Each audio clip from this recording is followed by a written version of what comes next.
झगड़वा के भी पैरों के नाप से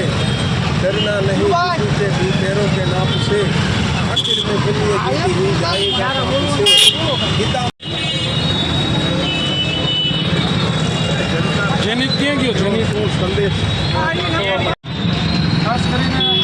સમસ્ત ગુજરાતની અંદર જ્યારે સ્ત્રીઓ ઉપર જે અત્યાચારો થતા હોય છે ત્યારે ગુજરાતની જનતાનું શરીર ક્યાંક ને ક્યાંક સૂતેલું હોય છે. તો જે આ મોરબીની ખાસ કરીને વાત કરીએ આપણે તો મોરબી જિલ્લાની અંદર મોરબી શહેરની અંદર ગંદકીના અસહ્ય વાતાવરણ તેમજ સ્ટ્રીટ લાઇટોના અભાવો નાણાકીય ભોગવતી હોવા છતાં પણ પ્રજાઓ જો કે એટલું બોલતી ના હોય અને સત્તા પક્ષની સામે કોઈ રોજ કરવા માટે તૈયાર ના હોય તો આ મોરબીની એક જ્યાં સુધેલી જે જનતા છે એમને એવી નથી કે કહી શકાય કે સરકાર કે ખાસ કરીને આ ચાવીવાળું રમતનું ગણી શકાય કે જે દિલ્હીથી ચાવી મારવામાં આવે અને જેટલી ચાવી લગાવવામાં આવે એટલું જ અહીંયા ગુજરાતની ઢોલ નગારા વગાડી અને આ સુધેલી જનતાને પણ જગાડીએ છીએ કે જનતા પણ જાગૃત બને અને આ ચાવીવાળા રમતના કે જેને કેન્સરના નિવારણો કરી શકાય.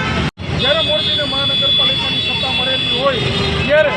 અત્યાર સુધી તો નગરપાલિકાની અંદર મોરબીની પ્રજા પીસાતી આવી છે. નગરપાલિકાની અંદર મેટ્રો ને ભ્રષ્ટાચાર